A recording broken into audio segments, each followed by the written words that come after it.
గారితో జానకమ్మ గారికి సత్సంబంధాలు ఉన్నాయని చెప్పి ఈ సందర్భంగా తెలియజేస్తున్నాం.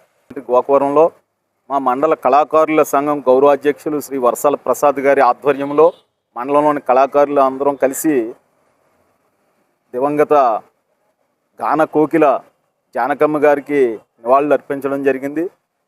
ఈరోజు సినీ రంగంలో ఒక తీరని విషాదం చోటు చేసుకుంది. ఆమె జానకమ్మ గారు సుమారుగా వేలాది పాటలు అనేక భాషల్లో పాడి ఈ దేశ ప్రజల హృదయాలు గెలుచుకున్నటువంటి మహాగాయనిమణి. భగవంతుడు 84 లక్షల జీవరాశుల్లో మనిషికి మాత్రమే స్వరపేటిక ఇచ్చాడు. అటువంటి స్వరపేటికను సార్థకం చేసుకున్నటువంటి ధన్యజీవులు కొంతమందే ఉంటారు. ఒక ఘంటసాల గారు, మంగళంపల్లి బాలమురళీకృష్ణ గారు, ఎస్పి బాలసుబ్రహ్మణ్యం గారు తదితర గాన గంధర్వులు ఎందరో ఉన్నారు. అటువంటి కోవకే చెందినటువంటి గంధర్వ కాంత జానకమ్మ గారు. ఆమె గాత్రంలో అమోఘమైనటువంటి మాధుర్యం.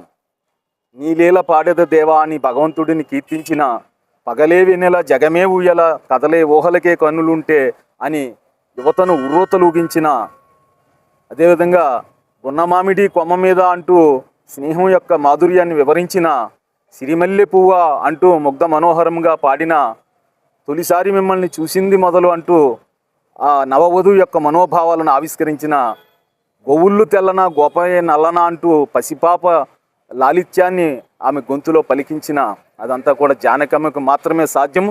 అటువంటి గాయనిమని ఈ భారతదేశంలోనే కాదు ప్రపంచంలో ఎక్కడ కూడా నభూతో నభవిష్యతి అనేటటువంటి అద్భుతమైనటువంటి కళాకారిని జానకమ్మ గారిని కోల్పోవడం ఈ రోజున భారత సినీ రంగానికి మరి తీరని లోటు. ముఖ్యంగా మాలాంటి కళాకారులు కళాభిమానులందరికీ కూడా ఎంతో బాధాకరమైనటువంటి విషయం. కళకు కులము కానీ మతము కానీ ప్రాంతము కానీ భాష కానీ అడ్డు కాదని నిరూపించి భారతీయ భాషలన్నింటిలోనూ తెలుగు, తమిళ, కన్నడ, మలయాళ అనేక భాషల్లో వేలాది పాటలు పాడి సినీ శ్రోతల హృదయాలను గెలుచుకున్నటువంటి సంగీత సామ్రాజ్ఞి ఆ జానకమ్మ గారు స్వర్గంలో వెళ్ళి స్వర్గంలోకంలో దేవేంద్రుడి సమక్షంలో కచేరీలు చేయాలని, ఆమె ఆత్మ పవిత్రమైనటువంటి స్వర్గధామాన్ని అలంకరించాలని మేము మా కళాకారులందరం కూడా మేము కోరుకుంటూ ఆమెకు మా ఘన నివాళులు అర్పిస్తూ ఉన్నాం. అమర్ రహే అమర్ రహే జానకమ్మ అమర్ రహే, అమర్ రహే అమర్ రహే, జానకమ్మ అమర్ రహే.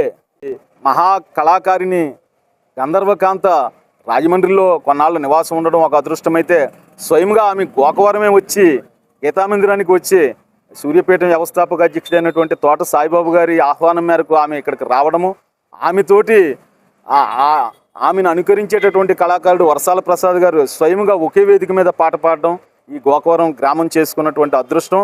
అటువంటి మహాసాధ్విని దర్శించుకునేటటువంటి అదృష్టం మాకు అందరికీ దక్కింది. ఆమె ఆత్మ పవిత్రమైన ఉత్తమ గతులు చెందాలని మేము మనస్ఫూర్తిగా కోరుకుంటూ ఉన్నాం.